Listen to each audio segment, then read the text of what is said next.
মহতী সভায় উপস্থিত সম্মানীয় দীপক কুমার রায় মহাশয়,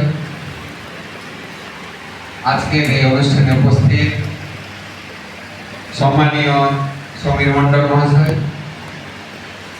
এবং সঙ্গে সঙ্গে বিশিষ্ট ব্যক্তি এবং সঞ্চালক দীপক কুমার মণ্ডল মহাশয় এবং বিপ্লব কুমার মণ্ডল, তার সঙ্গে সঙ্গে আজকে এখানে উপস্থিত চাই গবেষণা মঞ্চের সঙ্গে যুক্ত এই জনগোষ্ঠীর বিভিন্ন ব্যক্তিবর্গ এবং এই জনগোষ্ঠী থেকে আগত বিভিন্ন মায়েরা, বোনেরা এবং সাংবাদিক বন্ধুগণ, আজকে এই মঞ্চে এইভাবে সম্মানিত হতে পেরে আমি নিজেকে ধন্য এবং কৃতজ্ঞ মনে করছি। অত্যন্ত আনন্দের সঙ্গে জানাচ্ছি আমার জীবনের যে পথ চলা, সে সামাজিক জীবন হোক বা রাজনৈতিক, এটা আমি নির্দ্বিধায় স্বীকার করব যে চাই জনগোষ্ঠী, তার মধ্যে দিয়ে আমার সূচনা হয়েছে। যখন আমার বয়স মাত্র 13 বছর, তখন আমি সামাজিক কাজে বিভিন্ন গ্রাম থেকে গ্রামান্তরে যাত্রা শুরু করেছিলাম। প্রথমের দিকে সেই দিনগুলো মনে আছে। আমাদের বৈকুণ্ঠ সরকার, গোবিন্দদা চেনবেন আর কি, ললিত মোহনের শিক্ষক নিবারণ সরকার, ওনার বাড়িতে ভোজনের ব্যবস্থা হয়েছিল এবং আমাদের জনগোষ্ঠীর যে প্রধান খাদ্য তখন ছিল সজনে পাতার ঝোল, কলাইয়ের ডাল এবং আলু ভাজা এবং মোটা চালের ভাত। 13 বছর বয়স, ওনাদের বাড়ি থেকে আর প্রথম শুরু হয়েছিল। সেটা একটা চাই সমাজেরই ব্যক্তি এবং চাই জনগোষ্ঠীর একজন হিতচিন্তক। তারপর বয়স যখন বাড়তে থাকলো, মানিকচক থেকে আরম্ভ করে বৈষ্ণবনগরের বিভিন্ন এলাকা, বিভিন্ন গ্রাম গ্রামান্তর, যে সামাজিক কাজ তার ব্যাপ্তি ঘটানো, সমাজের বিভিন্ন উন্নয়নমূলক কাজ, দরিদ্র জনগণের সেবা ইত্যাদির মধ্যে দিয়ে যে আমার কাজ শুরু হয়েছিল, তার 70% থেকে 80% কাজ এই চাই জনগোষ্ঠীর মধ্যে আমি করেছি। আমাদের অ্যাসেম্বলি হাউসে আমি যে বক্তব্য রেখেছি, সেই হাউসের প্রথম দিনেই আমি চাই উন্নয়ন পর্ষদ গঠনের কথা যেটা আমি বলেছি, সেটা আমাকে কেউ শিখিয়ে দেয়নি। এটা আমার অন্তরের অন্তঃস্থল থেকে বেরিয়ে এসেছে। কারণ আমি সেই বালক অবস্থা থেকে দেখেছি এই জাতি পিছিয়ে পড়া, অশিক্ষা, দারিদ্র, বিভিন্ন রকম সমস্যায় জর্জরিত, যেটা আমি মর্মে মর্মে অনুভব করেছি। সেই অনুভব থেকেই সেই কথাগুলো আমার বিধানসভা ভবনে বেরিয়ে এসেছিল। আমি এখনো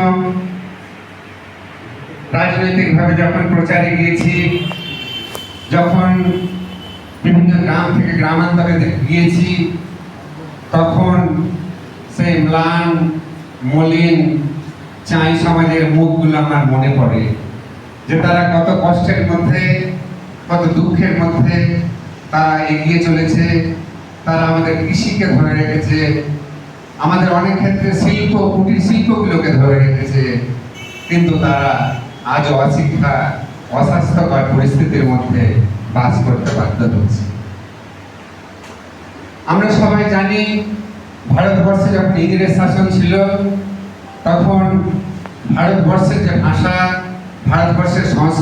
নষ্ট করার চেষ্টা করছিল। আমাদের যে বিভিন্ন জনগোষ্ঠীর কথা স্যার বললেন, সমস্ত জনগোষ্ঠীর পেছনে ইংরেজ সরকার লেগেছিল। আমাদের শিক্ষা পদ্ধতি, সেই শিক্ষা পদ্ধতিকে ভুলিয়ে দেওয়ার চেষ্টা করা হয়েছিল। আমরা যারা জানি ইতিহাস, তারা সকলে মেকেলের নাম শুনেছি। উনি এমন একটা বিকৃত ইতিহাস লিখতে শুরু করেছিলেন যেন আমাদের কোনো সভ্যতা নেই, ভারতে কোনো সংস্কৃতি নেই, ভারতের উন্নতি বলে কোনো কিছু নেই, ভারতের না ভূত না ভবিষ্যৎ কিছুই নেই, সমস্ত কিছু পাশ্চাত্য থেকে নিয়ে আসা হয়েছে। এরকম যে মেকেলের শিক্ষা পদ্ধতি চালু করা হয়েছিল, অত্যন্ত দুর্ভাগ্যের বিষয়।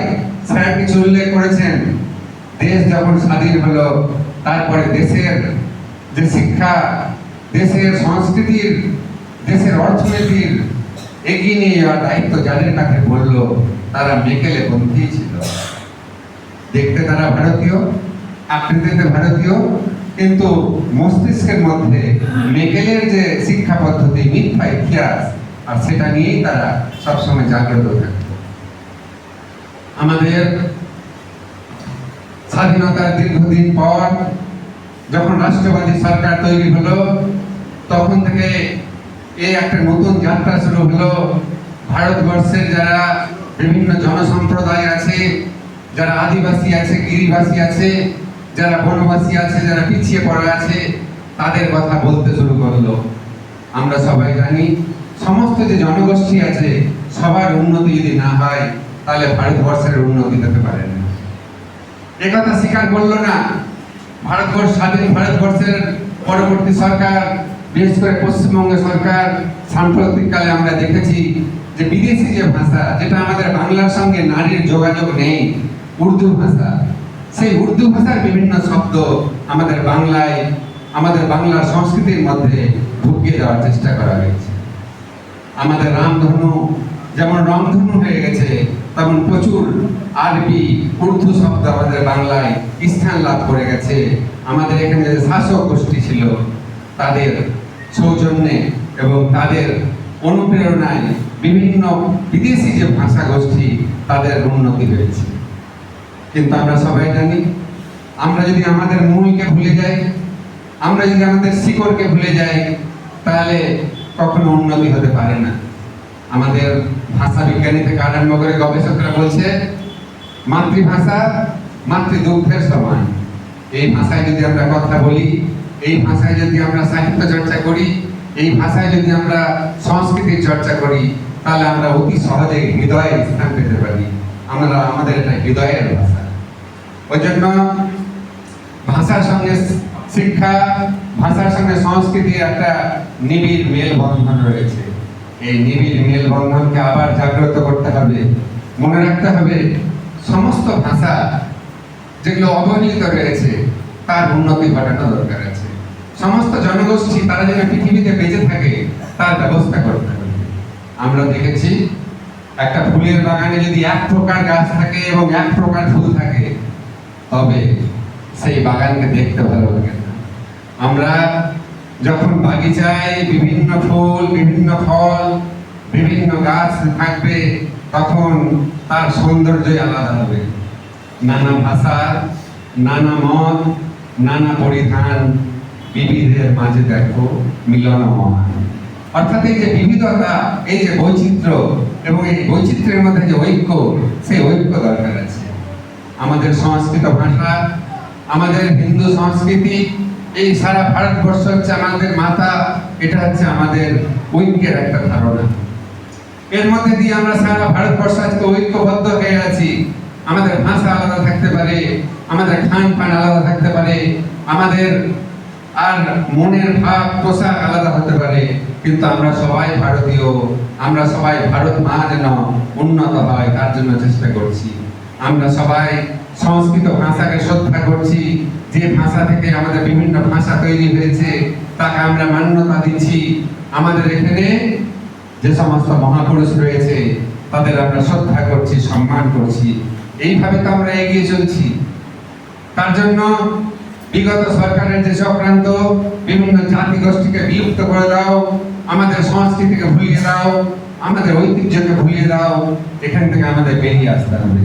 আর এই বেরিয়ে আসার জন্য চায় সাহিত্য, চায় গবেষণা মঞ্চ যেভাবে উদ্যোগ নিয়েছে আমাদের এই জাতি এবং সম্প্রদায়কে ধরে রাখার জন্য, আমাদের জনগোষ্ঠীর কথাকে আওয়াজ হিসাবে তোলার জন্য, আমাদের ভাষায় সাহিত্য রচনার জন্য, আমাদের ভাষায় কাজকর্ম করবার জন্য এই যে উদ্যোগ, এই উদ্যোগকে আমি সাধুবাদ জানাচ্ছি।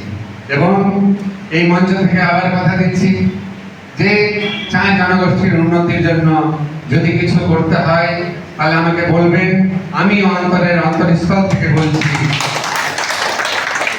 যে এই ভাষা এবং সংস্কৃতি সে যেন যোগ্য সম্মান পায়, তার জন্য আমি কাজ করব। এই বলে সবাইকে আমি ধন্যবাদ, নমস্কার এবং প্রণাম জানিয়ে শেষ করছি। ধন্যবাদ।